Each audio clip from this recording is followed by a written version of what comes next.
கருட பஞ்சாசத்திலே முதல் வர்ணகம் முடிந்த பிறகு இப்பொழுது இரண்டாவது வர்ணகம் ஆரம்பிக்கிறது. இரண்டாவது பகுதி 5 பகுதிகளிலே. இதற்கு அமிர்தாபகரண வர்ணகம் என்று பெயர். முதல் ஸ்லோகத்திலே, அதாவது கருட பஞ்சாசத்தின் 9வது ஸ்லோகத்திலே, அமிர்தத்தை அபகரித்தவனின் அன்னை அருளட்டும் என்பதை இந்த ஸ்லோகத்திலே சொல்லுகிறார். அமிர்தத்தை அபகரித்தவன் கருடன், கருடனுடைய அன்னை வினதை, அந்த வினத்தை நமக்கு க்ஷேமத்தை பண்ணட்டும் என்று இந்த ஸ்லோகத்தில் பிரார்த்தனை. எப்படிப்பட்ட கருடன் என்பதனுடைய வர்ணனம் வரப்போகிறது. முதலிலே ஆச்சாரிய வந்தனம்.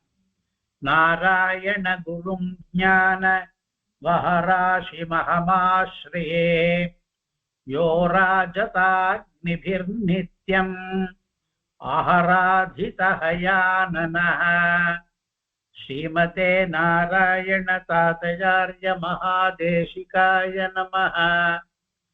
ஸ்ரீமான் வெங்கடநாதார்யः கவிதார்க்கிக கேசரி வேதாந்தாச்சார்யவர்யோ மே சந்நிதத்தாம் சதா ஹிருதி. ஸ்ரீமதே நிகமாந்த மகாதேசிகாய நமः. கருட பஞ்சாசத்தின் 9வது ஸ்லோகம். ஆஹர்த்தாரம் சுதாயாஹ துரதிகம மகாசக்ரதுர்கஸ்திதாயாஹ ஜேதாரம் வஜ்ரபாணேஹ ஸ்வஹ விபுதகணைஹ ஆஹவே பாஹுவேகாதி விஷ்ணௌ சம்பிரீயமாணே வரவினிமயதோ விஸ்வவிக்ஷாத கீர்த்திம் தேவம் யாசூத சாசௌ திசது பகவதி ஷர்மதாக்ஷாயணீனஹ.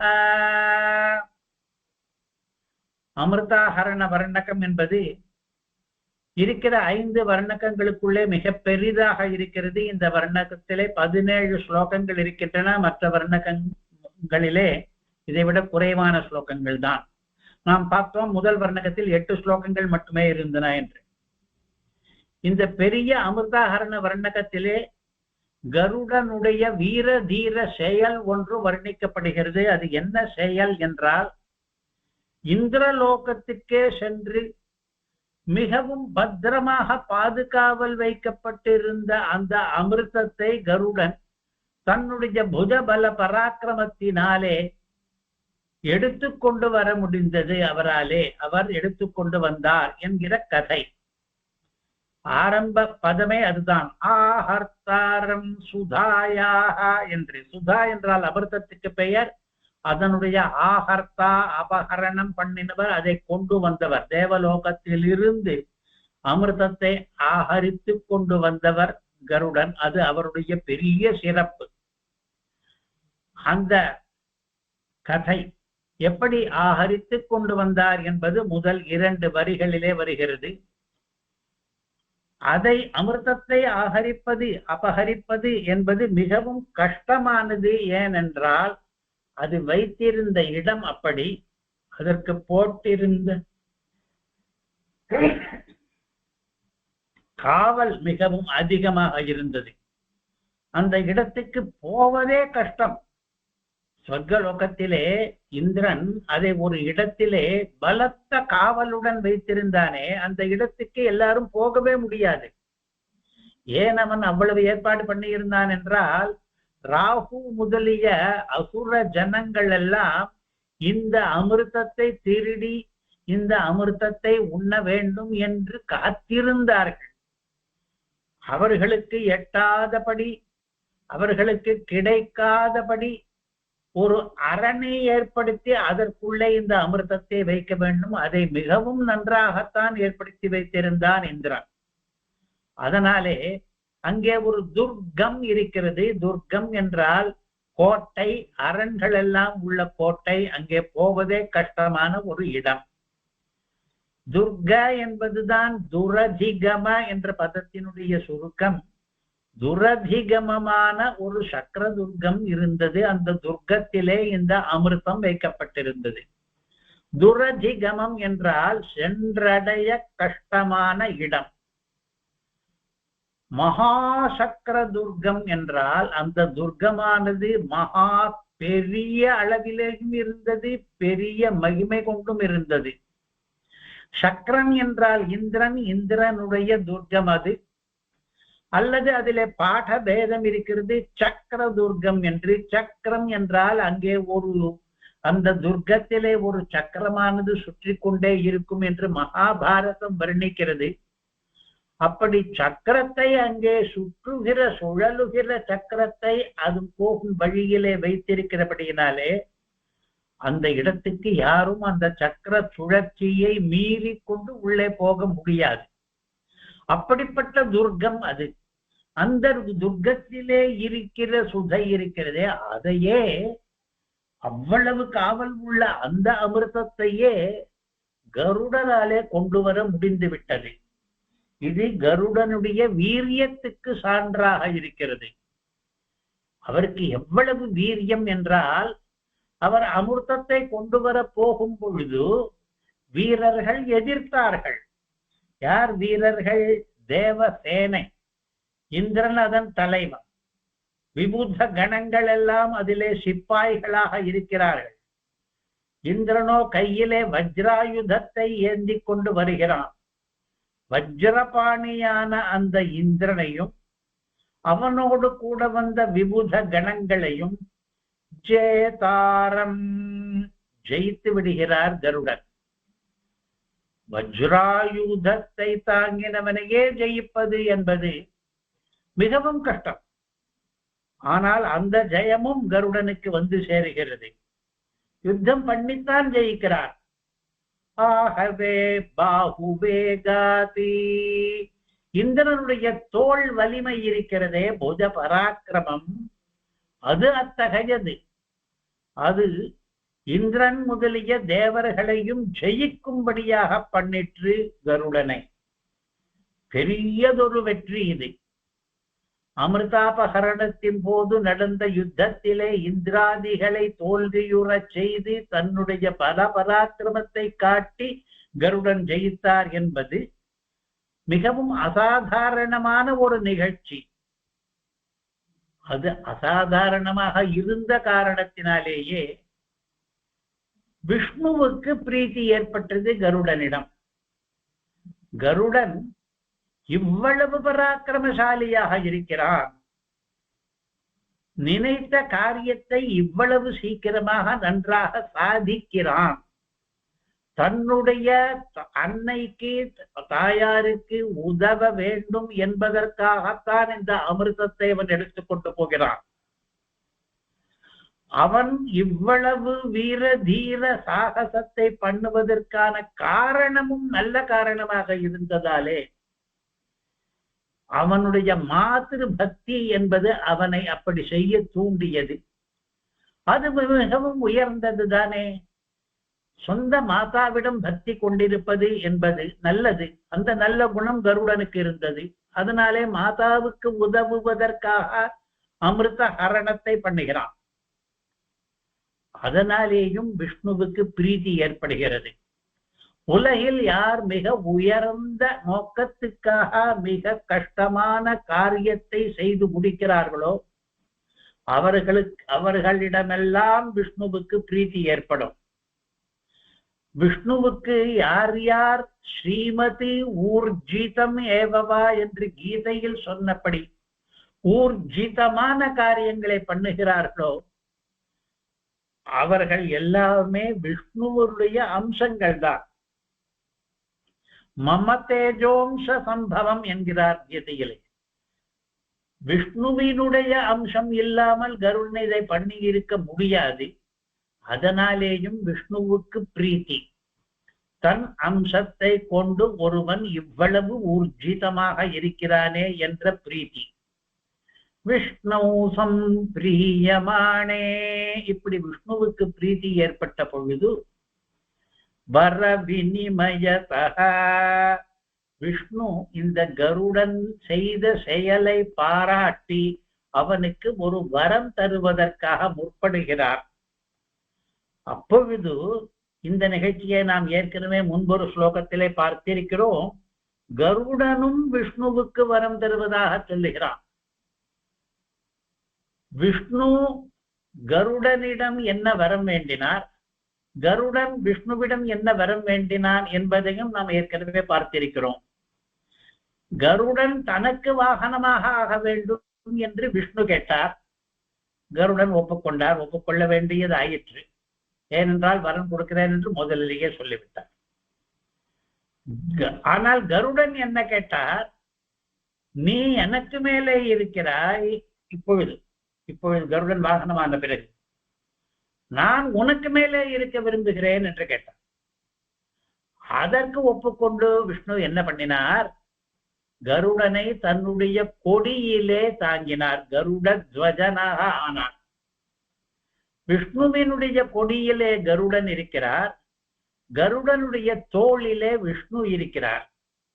இப்படி வர வினிமயம் ஏற்பட்டது. வினிமயம் என்றால் ஒருவருக்கொருவர் கொடுத்து கொள்ளல். அதனாலே கருடனுக்கு ஒரு கீர்த்தி ஏற்பட்டது. இப்படி கூட ஒருவர் இருக்க முடியுமா? ஆரம்பத்திலிருந்து சொன்ன மகிமையெல்லாம் பார்த்தால் சுதையை கூட ஆகரணம் பண்ண ஒருவராலே முடியுமா? அந்த அமிர்தம் வைத்திருக்கிற துரதிகமமான துர்க்கத்திலே ஒருவராலே நுழைய முடியுமா? கையிலே வஜ்ரம் ஏந்தி கொண்டிருக்கிற இந்திரனை ஒருவன் ஜெயிக்க முடியுமா? தேவதை கூட்டங்கள் அத்தனை பேரும் அவனுக்கு உதவிக்கு வந்த பொழுதும் ஜெயத்தை பெற முடியுமா?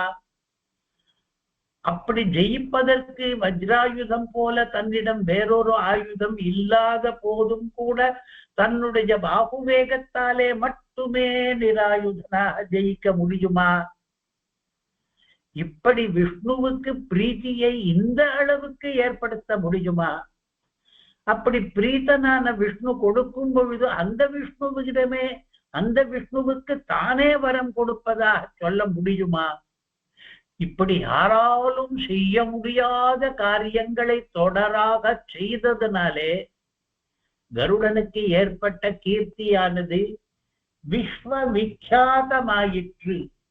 பிரபஞ்சம் மொத்தம் பரவி நின்றது. இப்படி ஒரு நிகழ்ச்சி நடந்ததாமே.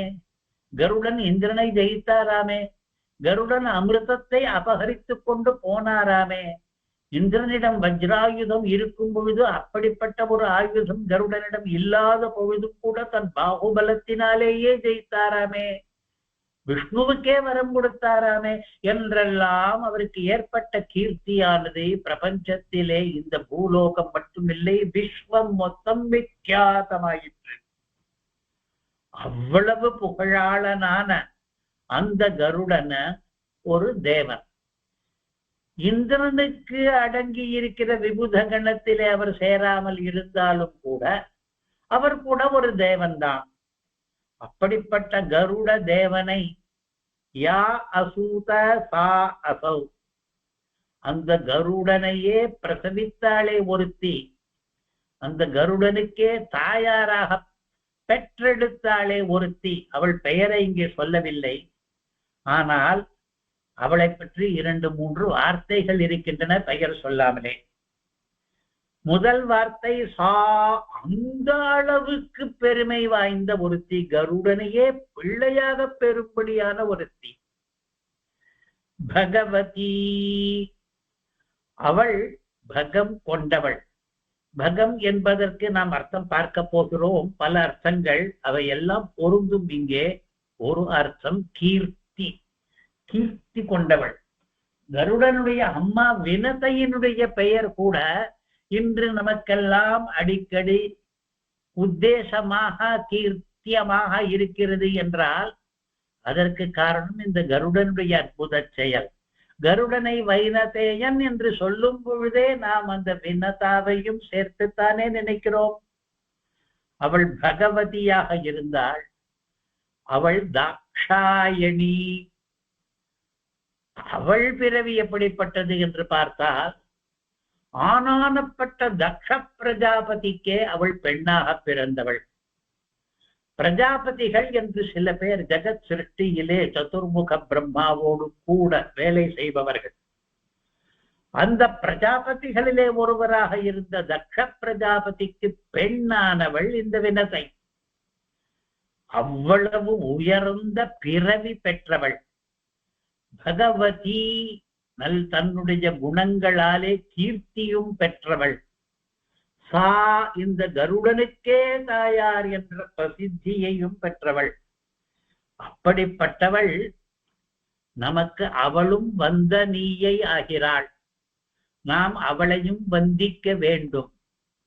நாம் பரமைகாந்திகள் ஆயிற்றே, விஷ்ணுவை தவிர மீதி பேரை வந்திப்போமா என்று கேட்டால், விஷ்ணு பக்தர்களிலே அக்ரேசரான கருடனை பெற்றெடுத்த வினதா என்பவளும் விஷ்ணு பக்த பரிஜன கணத்திலே அடங்கிவிட்டபடியினாலே அவளையும் நாம் சேவிப்போம். அவளிடம் நாம் என்ன வரம் கேட்போம், அவளிடம் நாம் என்ன பிரார்த்தனை பண்ணுவோம் என்றால், திஷது பகவதி ஷர்ம, நமக்கு சுகத்தை அவள் கொடுக்கட்டும் என்று பிரார்த்திப்போம். சுகம் என்பது மோட்சரூபமான சுகமா, இந்த இம்மையிலேயே நமக்கு பலவிதமாக கிடைக்கக்கூடிய இன்பமா என்றால் பொதுவான வார்த்தை ஷர்ம. மோட்சத்தை நாம் அவளிடம் கேட்க மாட்டோமே என்றால், பாகவதர்களாக இருப்பவர்கள் நேரடியாக மோட்சம் கொடுக்காவிட்டாலும் கூட மோட்சோபாயத்திலே நாம் இழிவதற்கான அனுகிரகத்தை பண்ணக்கூடியவர்கள். அதனாலே எல்லா விதமான சுகத்தையும் அந்த கருட மாதாவிடம் நாம் கேட்கலாம். அதை தான் இங்கே யாச்சனையாக வேண்டுகோளாக வைத்திருக்கிறார், சுகத்தை கொடுக்கட்டும் என்று. அமிர்தாஹரண வர்ணகத்திலே முதல் ஸ்லோகத்தினுடைய கருத்தை பார்த்தோம். கருட பஞ்சாசத் மொத்தத்துக்கும் சில பேர் வியாக்கியானம் எழுதியிருக்கிறார்கள். அதில் ஒருவர் ஸ்ரீபாஷ்ய ஸ்ரீனிவாசாச்சாரியர் என்பது. அவர் எழுதிய கருத்துரையை அப்படியே ஒரு தடவை வாசித்து விடுவோம். ஒருவராலும் பிரவேசிக்க முடியாமல் துரதிகம என்பதற்கு அர்த்தம் இது. எப்பொழுதும் சுற்றி கொண்டிருக்கிற, எப்பொழுதும் அந்த சக்கரம் சுற்றி கொண்டிருக்கிறது என்கிற இந்த கருத்து கருட பஞ்சாச ஸ்லோகத்தில் இல்லையானாலும், அது ஏன் துரதிகமாயிற்று, அது ஏன் மகாசக்கர மகாசக்கரமாயிற்று என்றெல்லாம் கேட்பதற்கு உள் அடங்கிய கருத்து இது. அதை மகாசக்கரம் என்று இங்கே சொல்கிறார் அல்லவா. அது என்ன மகாசக்கரம் என்றால், எப்பொழுதும் சுற்றி கொண்டிருக்கிற பெரிய சக்கரம். எப்பொழுதும் சுற்றி கொண்டிருக்கிறது என்ற தகவல் எங்கிருந்து வந்தது என்றால், இந்த கதை மகாபாரதத்திலே இருக்கிறது. அந்த மகாபாரதத்திலே இந்த சக்கரத்தினுடைய வர்ணனம் இருக்கிறது. நாம் அந்த ஸ்லோகத்தை கூட இன்றைக்கு பார்க்க போகிறோம். அது எப்பொழுதும் சுற்றி கொண்டே இருக்கும். அதை தாண்டி போவது கஷ்டம். அப்படி போனால்தான் அந்த அமிர்தத்தை பார்க்கவே முடியும். பெரிய சக்கரத்தின் நடுவே இருக்கிற அமிர்தத்தை அபகரித்தவரும் என்று கருடனுக்கு முதல் விசேஷனம் முதல் பாதத்தில் இருக்கிறது. ஆஹர்த்தாரம் சுதாயா என்று அமிர்தத்தை அபகரித்தவர் என்று. அடுத்தது இரண்டாம் பாதத்தினுடைய அர்த்தம், யுத்தத்தில் தேவதைகளோடு கூடின இந்திரனை தன் புஜபலத்தினால் ஜெயித்தவரும் என்று. ஜேதாரம் வஜ்ரபாணே சஹ விபுதகணைஹி என்று. சஹ விபுதகணைஹி என்பதை எங்கே அன்வயிப்பது என்று முதலிலே நமக்கு தடுமாற்றம் ஏற்படலாம். அந்த இந்திரன் அந்த விபுதங்களோடு கூடினவன் என்று அன்வயிக்க வேண்டும். இந்த வியாபாரங்களினாலே விஷ்ணுவானவர் பிரீதி அடைந்திருக்கும் பொழுது விஷ்ணு சம்பிரியமானே என்பதனுடைய அர்த்தம். வர வினிமயதக, அவர் கொடுத்த வரனுக்கு பதிலாக வரம் கொடுத்ததினால், யாரு கருடன், அதனாலே உலகில் பிரசித்தி அடைந்தவரும் ஆன அந்த கருட தேவனை தேவம் யாசூத அந்த தேவனை எவள் பெற்றாளோ, இங்கே பிரசவித்தாளோ என்றிருக்கிறது, பெற்றெடுத்தாளோ என்ற அர்த்தம். அந்த வினதை என்கிற அவள் பெயர் வினதை. ஸ்லோகத்தில் இந்த பெயர் வராவிட்டால் கூட பிரசித்தம், அது லோகத்திலே பிரசித்தம். வினதை என்று கருடனுடைய அம்மாவுக்கு பெயர். அந்த தக்ஷ குமாரி, அதாவது தக்ஷ பிரஜாபதியினுடைய பெண், நக அடியோங்களுக்கு சர்ம சுகத்தை திசத்து உண்டு பண்ணட்டும், நமக்கு சுகம் வேண்டும் என்று அந்த கருடனுடைய அம்மாவிடம் பிரார்த்திக்கிறார் இந்த ஸ்லோகத்திலே. இந்த ஸ்லோகத்திலே நிறைய தகவல்கள் இருக்கின்றன. இது பெரிய ஸ்ரத்தரா ஸ்லோகமாக மற்ற கருட பஞ்சாட்சர ஸ்லோகங்கள் போலவே இருப்பதாலே தகவல்களும் இதிலே அதிகம். முதல் பாதத்திலே 4 தகவல்கள். முதலாவது ஆஹர்த்தாரம் சுதாயாக என்று, கருடன் அமிர்தத்தை அபகரித்தவர் என்று. இது ஒன்றே போதும் கருடனுடைய மகிமையை பறைசாற்றுவதற்கு. இந்த ஒன்று எவ்வளவு கஷ்டமானது என்பதை காண்பிப்பதற்காக அதை வைத்திருந்த இடம் இருக்கிறதே துர்க்கமாக இருந்தது, செல்ல ஒண்ணாததாக இருந்தது. அவ்வளவு காவல் போட்டு வைத்திருக்கிறார்கள். துரதிகம மகாசக்கர, அங்கே ஒரு பெரியதொரு சக்கரம் சுழன்று கொண்டிருந்தது. அதற்கு பின்னாலே அந்த அமிர்தம் இருந்தது. துர்க, அந்த இடம் பெரிய அரண் கோட்டையாக இருந்தது, அரண்கள் கொண்ட கோட்டை. இந்த சக்கரம் கூட அந்த அரணிலே சேர்ந்ததுதான். மகா சக்கர துர்க, அது இந்திரனுக்கு சொந்தமான இடமாக இருந்தது. அந்த இடத்தில் போய் இவர் அமிர்தத்தை கொண்டு வந்தார். யுத்தம் பண்ணுவது, இந்திரன் முதலியவர்களோடு யுத்தம் பண்ணுவது கஷ்டம். அவர்கள் வசிக்கும் இடத்துக்கே தானாக சென்று போய் யுத்தம் பண்ணுவது இன்னும் கூட கஷ்டம். அந்த சக்கரனுடைய இடத்துக்கே சென்று அவன் போட்ட காவல்களை எல்லாம் மீறி சண்டையிட்டு ஜெயித்து அந்த அமிர்தத்தை கொண்டு வந்து விட்டார் கருடன். இது முதல் பாதத்து தகவல்கள். இரண்டாம் பாதத்திலே ஜேதாரம் வஜ்ரபாணே, இந்திரன் சாதாரணமானவனா? அவன் வஜ்ரபாணி, வஜ்ராயுதத்தை கையில் கொண்டு வந்தவன். வஜ்ராயுதத்தை பற்றி ரிக்வேதத்தில் ஆரம்பித்து வேதங்களுடைய சம்ஹிதைகள் சாக்கைகள் எல்லாம் மிகவும் அடிக்கடி உயர்த்தி பேசுகின்றன. அந்த வஜ்ரத்தை கையில் கொண்ட இந்திரன் இப்பொழுது கருடனிடம் தோல்வி உறுகிறான். இந்திரன் தேவ கூட்டங்களோடு சேர்ந்து யுத்தத்துக்கு வந்தான். அப்படி இருந்தாலும் கூட அவர்களை கருடன் ஜெயித்தார். ஜேதாரம் வஜ்ரபாணே சக விபுதகணை. அப்படி ஜெயித்த கருடனிடம் அந்த வஜ்ரத்தை விட சிறந்ததாக என்ன ஆயுதம் இருந்தது என்று கேட்டால், தனியாக ஆயுதத்தையே அவர் அபேட்சிக்கவில்லை. கருடனுடைய பாகுபலம் இருந்தது. ஆகவே பாகுவேகாதி, தன்னுடைய பாகுபலத்தினாலேயே வஜ்ரபாணியையே ஜெயித்து விட்டார் கருடன்.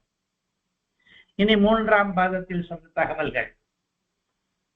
விஷ்ணு சம்பிரியமானே, இந்த பலமும் இந்த ஜெயமும் விஷ்ணுவுக்கு பிரீத்தியை ஏற்படுத்தியது. விஷ்ணுவிடம் வரம் பெற்று வர வினிமயதா, விஷ்ணுவுக்கே வரம் கொடுத்தார் கருடன். இதனாலே கருடனுக்கு கீர்த்தி ஏற்பட்டது. அந்த கீர்த்தி விஸ்வமெங்கும் பரவியது. பூலோகமெங்கும் என்று மட்டும் சொல்லவில்லை, விஸ்வமெங்கும் எல்லா லோகங்களிலேயும் பரவியது. விஸ்வவிக்ஷாத கீர்த்தி. இப்பொழுது நாலாம் பாதத்த தகவல்கள்.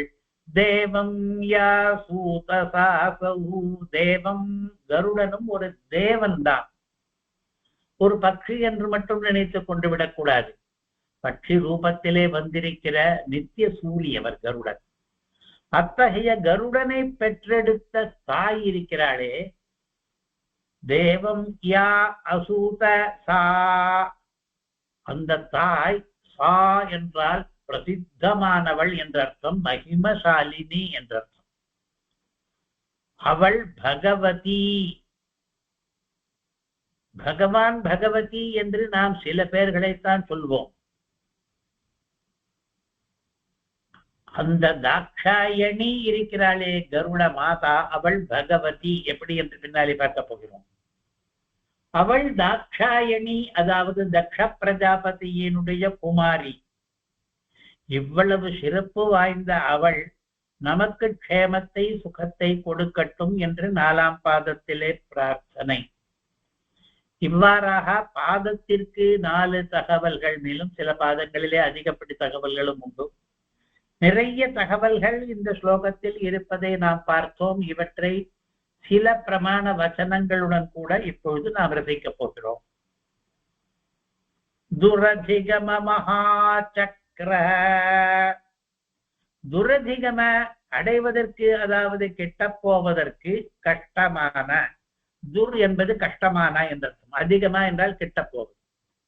கிட்ட போவதற்கு கஷ்டமான பெரிய சக்கரம் என்று இதற்கு அர்த்தம். அந்த பெரிய சக்கரத்தை தாண்டி போனால்தான் அமிர்தம் வைத்திருக்கிற இடம் வரும். அந்த இடத்துக்கு காவலாக போட்டதுதான் இந்த மகா சக்கரம். அந்த மகா சக்கரத்தை பற்றி இப்பொழுது நாம் மகாபாரதத்தில் இருக்கிற 18 பருவங்களிலே முதலாவதான ஆதி பருவத்திலே இந்த கதை வருகிறது. அந்த சக்கரத்தை பற்றி மகாபாரதம் என்ன சொல்லுகிறது, எந்த காரணத்தினாலே அது துரதிகமமாக இருக்கிறது, அது மகா சக்கரமாக இருக்கிறது என்பதை பிரமாண புரஸ்சரமாக பார்க்க போகிறோம். இப்பொழுது மகாபாரத ஸ்லோகம். ஸ்வசக்ரம் க்ஷுரபர்யந்தம் அபஷ்யதமிருதாந்திகே பரிப்ரமந்தமனிஷம் தீக்ஷ்ணதாரம் அயஸ்மயம் ஜ்வலனார்க்க பிரபம் கோரம் சேதனம் சோமஹரிணம். இந்த சக்கரத்தினுடைய வர்ணனை தான் இது. க்ஷுரபர்யந்தம் என்று ஒரு விசேஷனம், பரிப்ரமந்த மனிஷம் இன்னொன்று, தீக்ஷ்ணதாரம் இன்னொன்று, அயஸ்மயம் இன்னொரு விசேஷனம், ஜ்வலனார்க்க பிரபம் இன்னொரு அடைமொழி, கோரம் என்பது இன்னொரு அடைமொழி, சேதனம் என்பது இன்னொரு அடைமொழி. அந்த சக்கரத்தை பற்றி இவ்வளவு அடைமொழிகளை இட்டு மகாபாரத ஸ்லோகம் வர்ணிக்கிறது. 8 அடைமொழிகள் இருக்கின்றன. க்ஷுரபர்யந்தம், கத்திகளை விளிம்பில் கொண்டது என்ற அர்த்தம்.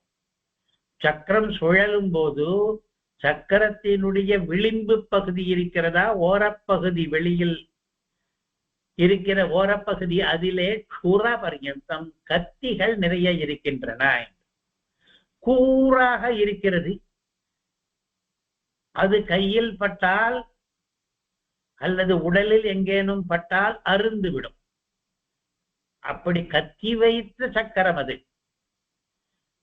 அபஷ்யதமிருதாந்திகே, அந்த கருடன் பார்த்தார் அந்த சக்கரத்தை. எங்கே இருந்தது? அமிர்தாந்திகே, அமிர்தத்துக்கு காவலாக அது இருந்தது, அமிர்தத்தின் கிட்டே இருந்தது. பரிப்ரமந்தமனிஷம், அனிஷம் எப்பொழுதும் பரிப்ரமந்தம், சுற்றி கொண்டே இருப்பது, சுழன்று கொண்டே இருப்பது. சக்கரம் சுழலாமல் இருக்கிற சமயத்திலே இடைவெளியிலே நாம் போக முடியும், கை வைக்க முடியும். ஆனால் அது சுழன்று கொண்டிருந்தால் இடைவெளியில் கூட கையையோ விரலையோ நீட்ட முடியாதே. அனிஷம் பரிப்ரமந்தம், அது எப்பொழுதும் சுற்றி கொண்டே இருக்கிறதே. தீக்ஷ்ணதாரம், கூரான நுனிகளை கொண்டது. சக்கரத்தினுடைய நுனிகள் நிறைய இருக்கின்றன. நாம் கோவில்களிலே கூட சக்கரத்தை பார்த்திருப்போம். நிறைய நுனிகள் கொண்டதாக சக்கராயுதம் இருக்கிறது. சக்கரத்தாழ்வாரை சேவித்திருப்போம். அந்த நுனிகள் எல்லாம் கூறாக இருக்கின்றன. ஆயுதங்கள் வேற அதில் வைத்திருக்கிறார்கள். அயஸ்மயம், அந்த சக்கரம் எந்த வஸ்துவினாலே பண்ணப்பட்டது, எந்த திரவியத்தினாலே என்றால் இரும்புதான். இரும்பு மயமான சக்கரம் அது. ஜுவலனார்க்க பிரபம், ஜொலிக்கிற நெருப்பை போல. ஜுவலனம் என்றால் நெருப்பு, அர்க்கம் என்றால் சூரியன். நெருப்பும் சூரியனும் போல பிரபை கொண்டிருந்தது அந்த சக்கரம். அதாவது பார்த்தாலே கண்ணை கூசும் அளவுக்கு ஒளி, தேஜஸ் அந்த சக்கரத்துக்கு இருக்கிறது. கோரம், மிகவும் பயங்கரமாக இருந்தது அந்த சக்கரம். இந்த சக்கரத்தை தூரத்திலிருந்து பார்க்கும் பொழுதே பயம், பீதி ஏற்படும். அருகில் போனால் என்ன ஆகுமோ என்ற பயம். சேதனம் சோமஹரிணம், உள்ளுக்குள்ளே இருக்கிற அமிர்தத்துக்கு தான் சோமம் என்று பெயர். அந்த சோமத்தை ஹாரிணம் திருட வருபவனை சேதனம் அறுத்து எறிந்துவிடும் அந்த சக்கரம். அதற்காகவேதான் அது அங்கே வைக்கப்பட்டிருக்கிறது. இவ்வளவு கொடியதான கோரமான பயங்கரமான சக்கரம். அதைத்தான் இங்கே துரதிகம மகா சக்கர துர்கஸ்திதாயா என்று சொல்கிறார். அப்படிப்பட்ட சக்கரம் என்கிற துர்க்கத்திலே இருக்கிற சுதா, அதையே இவர் அபகரித்துக் கொண்டு விட்டார் என்று. மகாபாரதத்தில் துரதிகம மகா சக்கர என்பதற்கான விளக்கத்தை இப்பொழுது பார்த்தோம். இப்பொழுது அடுத்ததாக இரண்டாவது வரியிலே ஜேதாரம் வஜ்ரபாணே என்று இருக்கிறது. வஜ்ரபாணி என்பதை பற்றி பார்க்க போகிறோம். இந்திரனை பற்றி வேதம் பேசும் பொழுதெல்லாம் உயர்வாகத்தான் பேசுகிறது. வஜ்ரஹஸ்த புரந்தரஹ என்று இந்திரனுடைய உயர்வை சொல்லும் பொழுதெல்லாம் அவன் கையில் இருக்கிற வஜ்ராயுதத்தினுடைய உயர்வை சேர்த்து சொல்லுகிறது. இந்த கருடன் அப்படிப்பட்ட வஜ்ராயுதபாணியான இந்திரனையே ஜெயித்து விட்டார் என்று இந்த ஸ்லோகம் சொல்லுகிறது. மகத் வஜ்ரமிவோத்யதம் என்று வேதமே வஜ்ரத்தை தூக்கி கொண்டால் எப்படி எல்லாரும் பயப்படுவார்களோ, அபீச்சஸ்தவத்திலே கூட அதை பார்த்திருக்கிறோம். மகத் கிமபி வஜ்ரமுத்யத விவேதி என்று அவ்வளவு பயப்பட வைப்பது அந்த வஜ்ரம். இந்திரோ விருத்ராஜ வஜ்ரமுதயச்சதி விருத்ரோ வஜ்ராதுத்யதாதபிபேத் உத்யதாதபிபேத். அடிக்கடி வேதம் சொல்லுகிறது, இந்திரன் விருத்ராசுர வத கதையிலே வஜ்ரத்தை தான் ஓங்கி அடித்தான். அது ஓங்கும் பொழுதே விருத்ரன் பயந்து போய்விட்டான். விருத்ரன் என்பவன் சாதாரணமானவன் இல்லை. அந்த விருத்ரனை கொன்றதால் தான் இந்திரனுக்கு மகேந்திரன் என்ற விருதம் கிடைத்தது. அந்த விருத்ரனை கொல்வதற்கு வஜ்ராயுதம் தான் பயன்பட்டது. கருடன் கதையிலே கூட கருடனுக்கு கூட வஜ்ராயுதத்தாலே அடி விழுந்தது. அந்த வஜ்ரத்தாலே அடிபட்ட பொழுது எந்த வஜ்ரத்தின் அடியை தாங்காமல் விருத்தராசனும் முதலியவர்கள் எல்லாம் மாண்டொழிந்தார்களோ அந்த வஜ்ரத்தாலே கருடனுக்கு அடிபட்ட பொழுது என்ன ஆயிற்று? கருடனுடைய பர்ணம் இருக்கிறதே, சிறகு, அது ஒளிர்ந்தது. அதனாலே கருடனுக்கே சுபர்ணன் என்ற பெயர் ஏற்பட்டது. இங்கே சுபர்ணன் என்பதில் இருக்கிற பர்ணம் அவனுடைய சிறகு. அவனுடைய சிறகுக்கு ஒரு சோபை ஏற்படுத்தியது அந்த வஜ்ராயுதம். தேவர் கூட்டங்களோடு கூட இந்திரன் தோற்று போனான் கருடனிடம். விருத்ராசுர வதார்த்தம் ததீச்சி முனேஹே அத்மா. ததீச்சி என்று ஒரு முனிவர் இருந்தார். அவருடைய முதுகெலும்பு மிகவும் திருடமாக உறுதியாக இருந்தது. அதை வைத்து வஜ்ராயுதத்தை பண்ணியிருக்கிறார்கள். இந்திர ஆஜ்ஞயா விஸ்வகர்மணா நிர்மிதஸ்ய.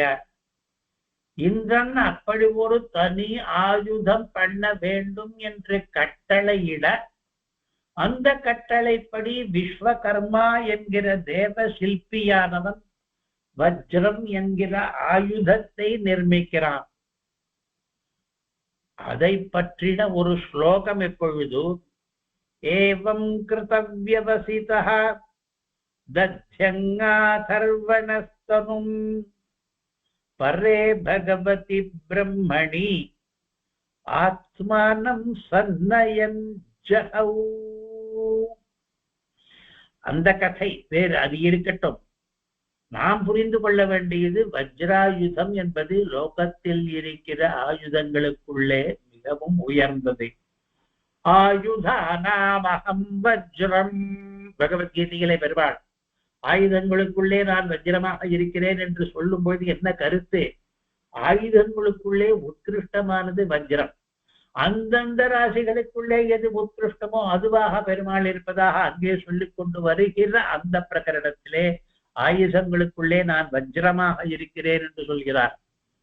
அப்படிப்பட்ட வஜ்ரத்தை ஆயுதமாக கொண்டு வந்திருக்கிற அந்த இந்திரனையே வஜ்ரத்தின் அடியையும் பொறுத்து கொண்டு ஜெயித்து விட்டார் கருடன் என்றால் அது மிகப்பெரிய சிறப்பு.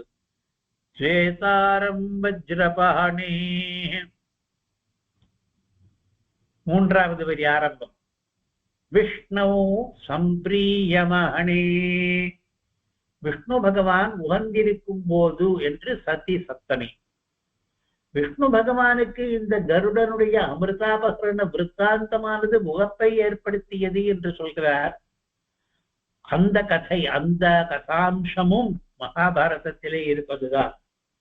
இப்பொழுது மகாபாரதத்திலிருந்து மேலும் 2 ஸ்லோகங்களை கேட்கப் போகிறோம்.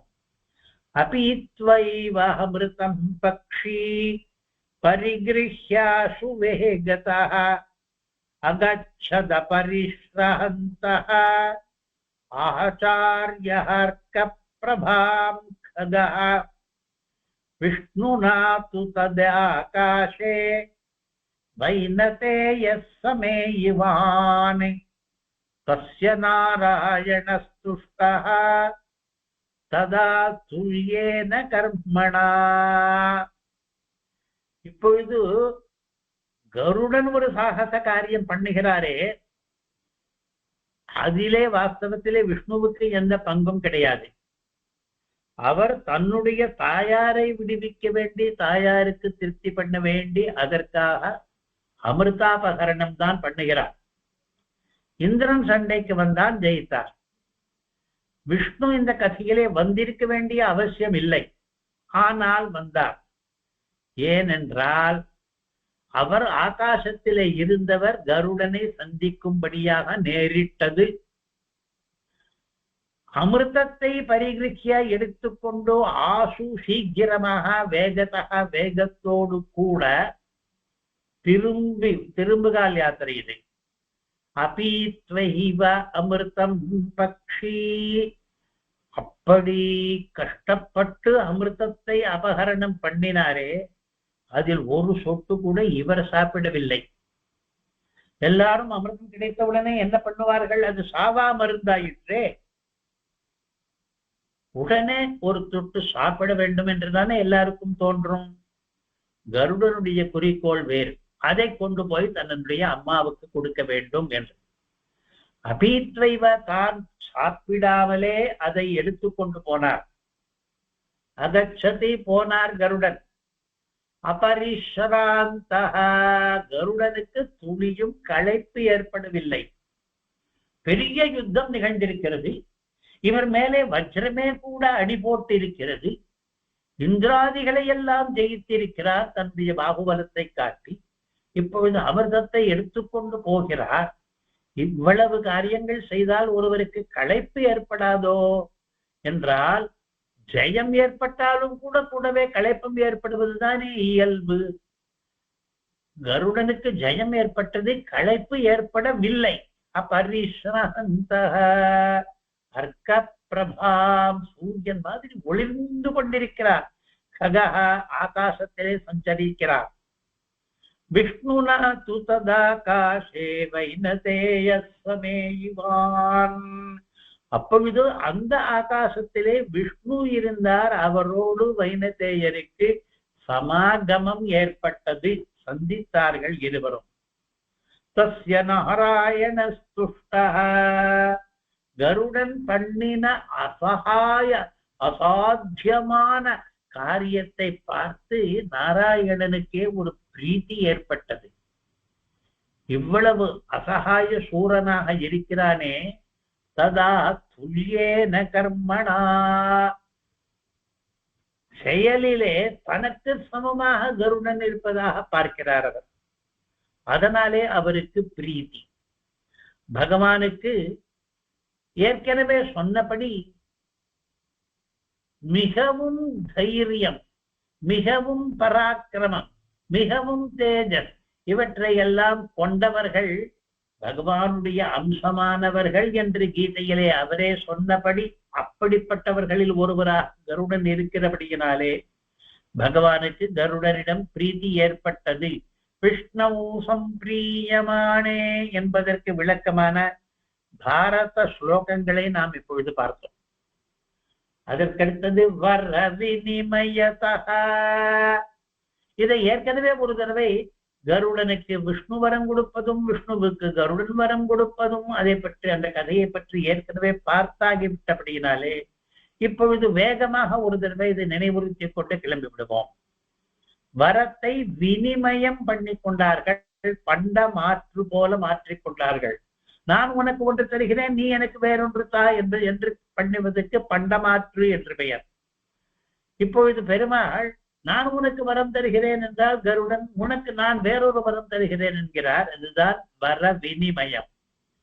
உனக்கு வரம் தருகிறேன் கேள் என்று பெருமாள் சொல்லும் பொழுது கருடன் என்ன சொல்றார், இந்த ஒரு வரனை கேட்டு வாங்கிக் கொள்ளாமல் நான் உமக்கு வரம் தருகிறேன் கேளும் என்று சற்று அவலேபத்தோடு பேசுகிறார்.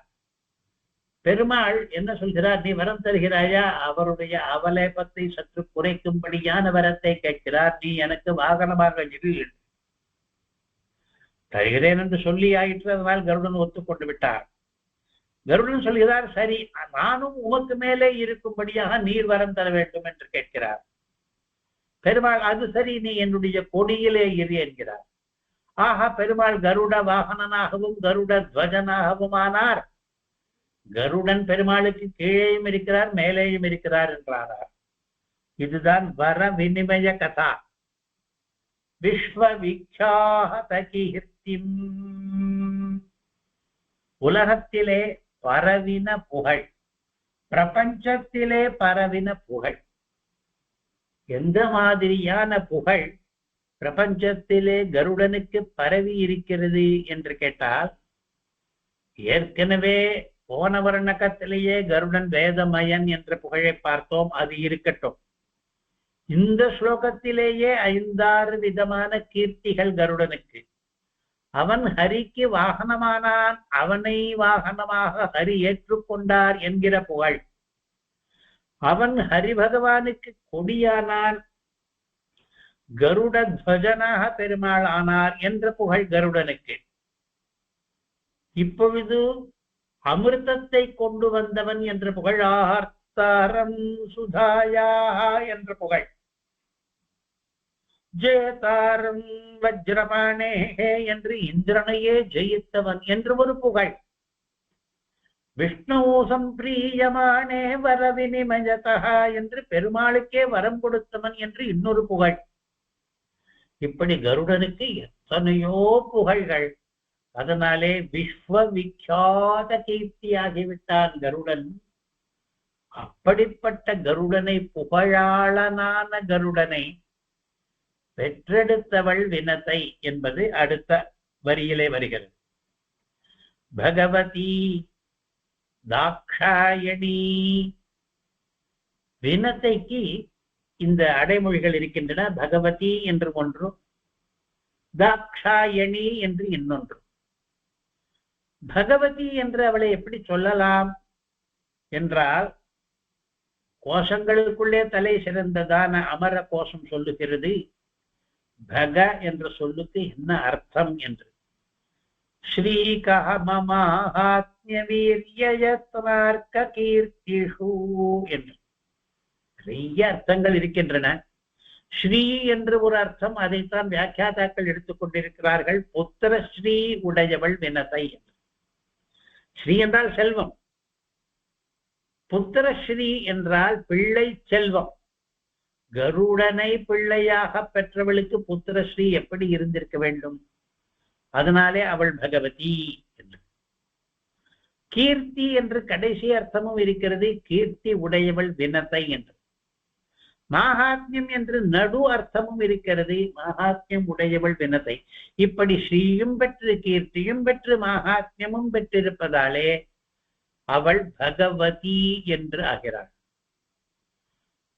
தக்ஷ பிரஜாபதியினுடைய பெண்ணானபடியினாலே அவள் தாக்ஷாயணி என்றும் ஆகிறாள். இப்படி பல சிறப்புகள். முக்கியமான சிறப்பு கருடனுடைய அம்மா. அடுத்த சிறப்பு அவள் பகவதி. அதற்கு முன்னமேயே அவளுக்கு ஏற்பட்டிருந்த சிறப்பு அவள் தக்ஷ குமாரி என்று. இவ்வளவு பெருமைகளை கொண்ட அவள் நமக்கு ஷர்ம திசது, க்ஷேமத்தை சுகத்தை கொடுக்கட்டும் என்று வேண்டுகோள். இங்கே ஒரு பாட பேதம் இருக்கிறது. சக்கரதுர்கம் என்று சொல்ல வேண்டுமா, சக்கரதுர்கம் என்று சொல்ல வேண்டுமா? ஒரே ஒரு எழுத்திலே கொஞ்சமான வித்தியாசம், உச்சாரணத்திலே மட்டும். எது சரியாக இருக்கும் என்று இரண்டு பாடங்களும் இருக்கின்றன. அந்த கோட்டையானது சக்கர கோட்டை, அதாவது ஒரு சக்கரம் ஒன்று சுழன்று கொண்டிருக்கிறது என்பதனாலே சக்கரதுர்கம் என்று சொல்வதும் சரியாகத்தான் இருக்கிறது. அது இந்திரனுக்கு சொந்தமானதானபடியினாலே இந்திரனுடைய கோட்டை அது என்று சொல்வதும் கூட சரியாக இருக்கிறது.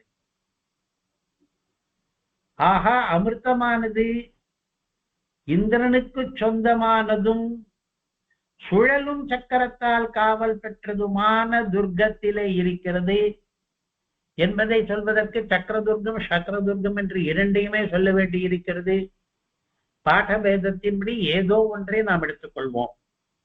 இரண்டையுமே போடுவதற்கு அங்க பாடம் ஏதோ ஒன்றுக்குத்தான் இடம் கொடுக்கிறது.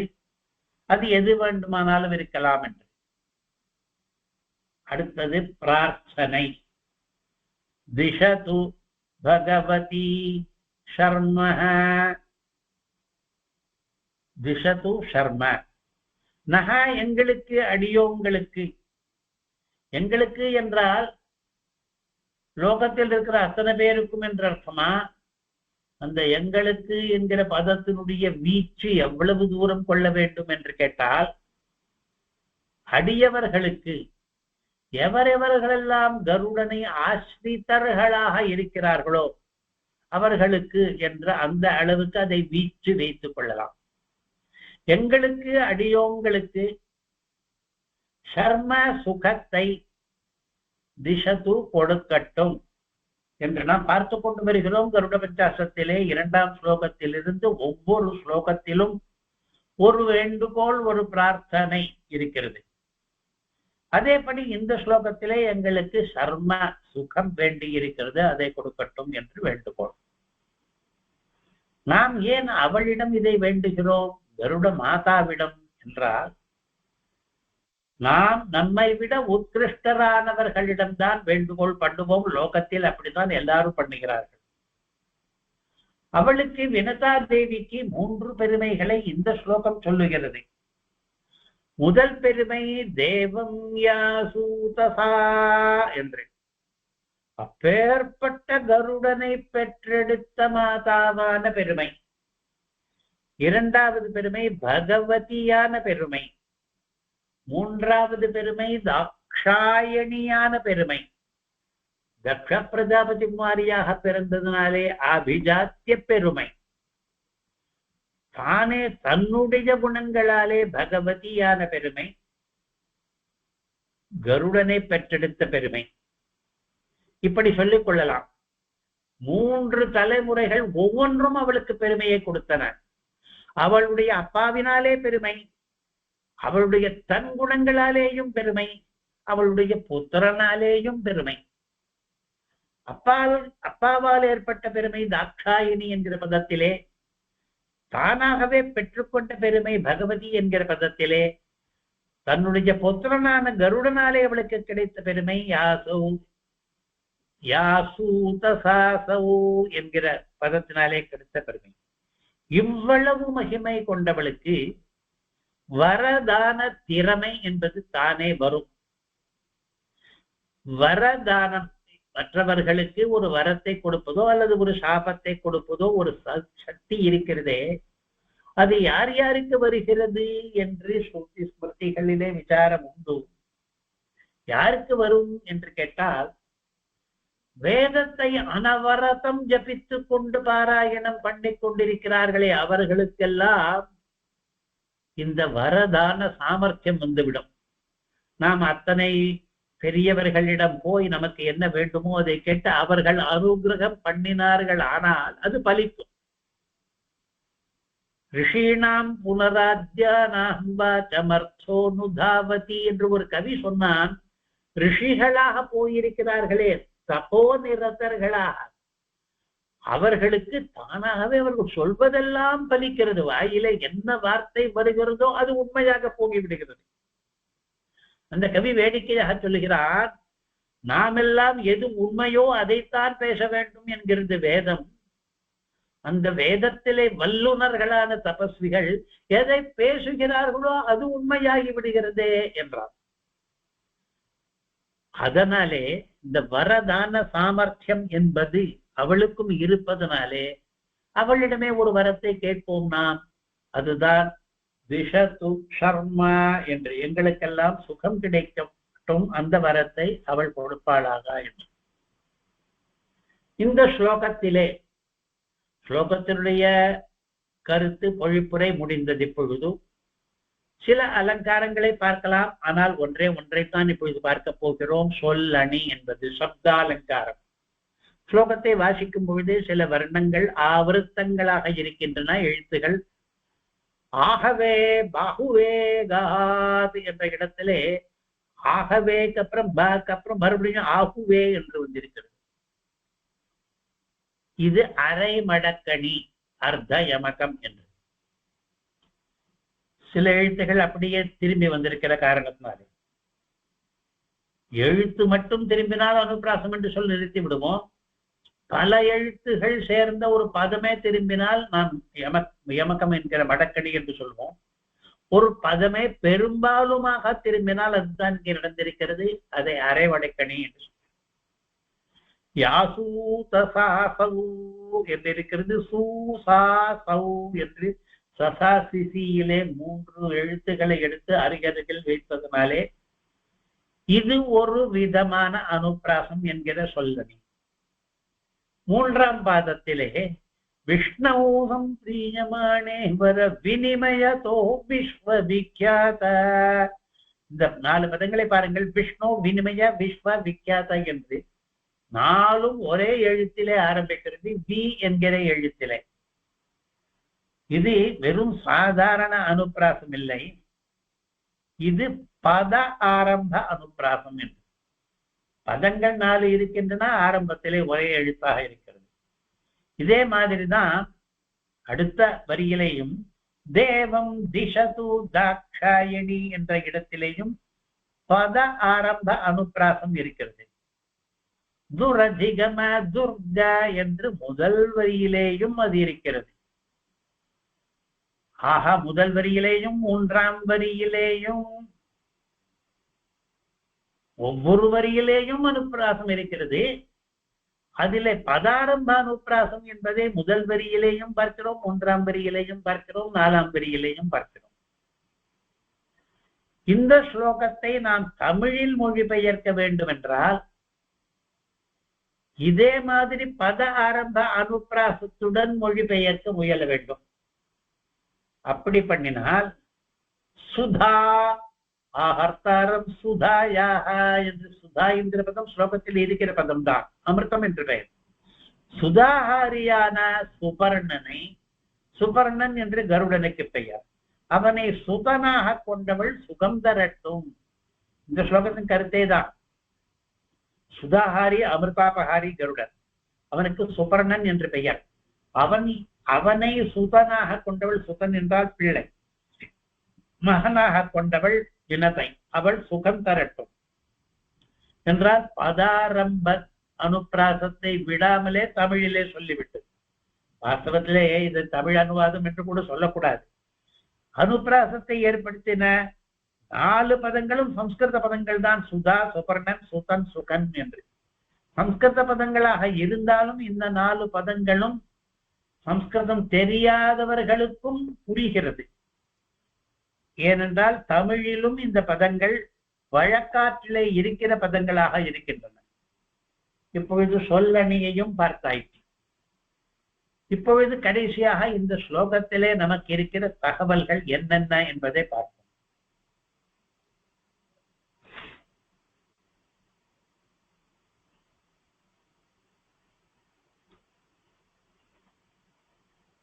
முதல் பாதத்திலே 4 சொன்னோம். அந்த 4க்கு எதற்கு பிரமாணங்கள் சொன்னோம்? கருடன் அமிர்தாபகாரி என்று இருக்கிறதே, இதற்கு இந்த கருட பஞ்சாசத்திலே அமிர்தாபகரண வர்ணகம் தான் இப்பொழுது ஆரம்பித்திருக்கிறது. இந்த ஸ்லோகத்திலே கருடனுடைய அம்மாவை பிரஸ்தாபித்தார். அடுத்த ஸ்லோகத்திலே கருடனுடைய அவதாரத்தை பிரஸ்தாபிக்கப் போகிறார். அவர் அமிர்தம் அபகரித்து கொண்டு வந்த கதை விவரமாக வரப்போகிறது. அதனாலே இப்பொழுது இதற்கு மேலே அதை பற்றி சொல்ல வேண்டாம். அமிர்தம் வைத்திருந்த இடம் செல்ல ஒண்ணாதது என்றதற்கு என்ன காரணம் என்றால், அசுரர்கள் காத்து கொண்டிருக்கிறார்கள். அவர்கள் ஏற்கனவே ஏமாந்து போனவர்கள். ஒரு சமயத்தில் பார்த்தால் அசுரர்கள் ஐயோ பாவம் என்று கூட தோன்றுகிறது. ஏனென்றால் தேவர்கள் எவ்வளவு முயன்றார்களோ அதற்கு சமமான முயற்சியை அசுரர்களும் பண்ணி அமிர்த மதனம் நடைபெற்றதை கடைந்தெடுத்தல், அதிலே அவ்வளவு உழைப்பை அவர்களும் தான் போட்டார்கள். ஆனால் கடைசியில் அமிர்தம் தேவர்களுக்கு மட்டும்தான் கிடைத்தது, அசுரர்களுக்கு இல்லாதபடி மோகினி அவதாரம் எடுத்த பெருமாள் பண்ணிவிட்டார் என்றால் அவர் அசுரர்களை வஞ்சித்து விட்டார். அவர்கள் ஏமாந்து போய்விட்டார்கள். ஐயோ பாவம். ஆனால் இறக்கப்படுவதற்கு அவர்கள் தக்கவர்களா என்றால் அவர்களுக்கு பலத்துக்கு குறைவு கிடையாது.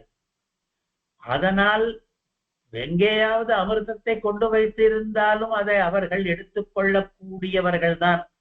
அவர்களுக்கு பயந்துதான், அவர்கள் திருடக்கூடாதே என்பதற்காகத்தான் இவ்வளவு பாதுகாவல்கள் ஏற்படுத்தப்பட்டிருக்கின்றன. இந்த அமிர்தத்துக்கு சுழலும் சக்கரத்தின் பின்னாலேதான் அதை எடுக்க போகிற இடம் இருக்கிறது என்று. அந்த இடத்தையே துர்க்கமாக கோட்டை அரண் எல்லாம் வைத்து பண்ணினதற்கு காரணம் அசுரர்கள். அசுரர்களுக்குள்ளே ராகு என்கிற அசுரனுக்கு இதிலே அதிக பங்கு உண்டு என்றால் ஏற்கனவே அவன் சண்டைக்கு வந்து விட்டான். அந்த அமிர்தத்தை இந்த இடத்தில் கொண்டு வைப்பதற்கு முன்னமேயே. ஆனால் ஐயோ பாவம், தலை அறுப்புண்டானவன். அது முதல் பாதத்தில் இருக்கிறது. இரண்டாவது பாதத்திலே வஜ்ரபாணி என்பதற்கு நாம் ஏற்கனவே வஜ்ராயுதத்தை பற்றி ஆயுதானாம் அகம் வஜ்ரம் என்கிற கீதா ஸ்லோகம் உள்பட பல பிரமாண வச்சனங்களை பார்த்து விட்டோம். ஆயுதம் எதுவும் இல்லாமல் தன்னுடைய பாகுபலத்தால் மட்டுமே இந்திரன் ஜெயித்து விட்டார் என்று. மூன்றாம் பாதத்திலே வர வினிமய கதை என்பது ஏற்கனவே ஒரு ஸ்லோகத்திலே நாம் பார்த்தாகிவிட்டது. கருடனுக்கு விஸ்வ விக்யாத கீர்த்தி ஏற்பட்டது என்று. 4ஆம் பாதத்திலேதான் வினதா என்பவளுடைய மகிமை பெருமை பார்த்தோம்.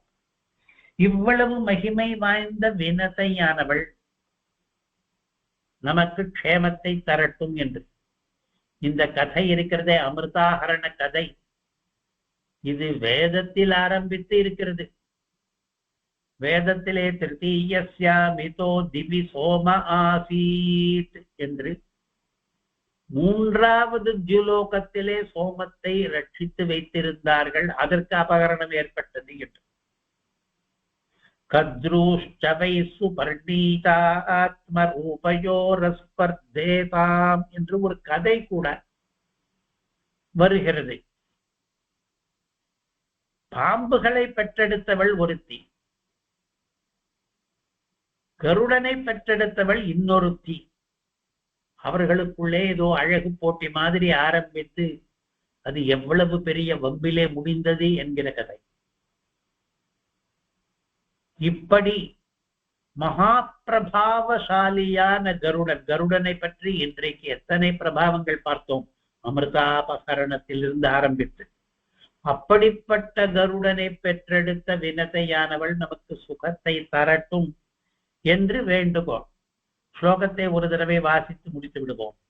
ஆஹர்த்தாரம் சுதாயாக துரதிகம மகாசக்ர துர்கஸ்திதாயாக ஜேதாரம் வஜ்ரபாணே சக விபுதகணைராகவே பாகுவேகாதி விஷ்ணௌ சம்பிரீயமாணே வர வினிமயதோ விஸ்வவிக்யாத கீர்த்திம் தேவம் யாசூதசாசௌ திசது பகவதி शर्मदाक्षायणीनः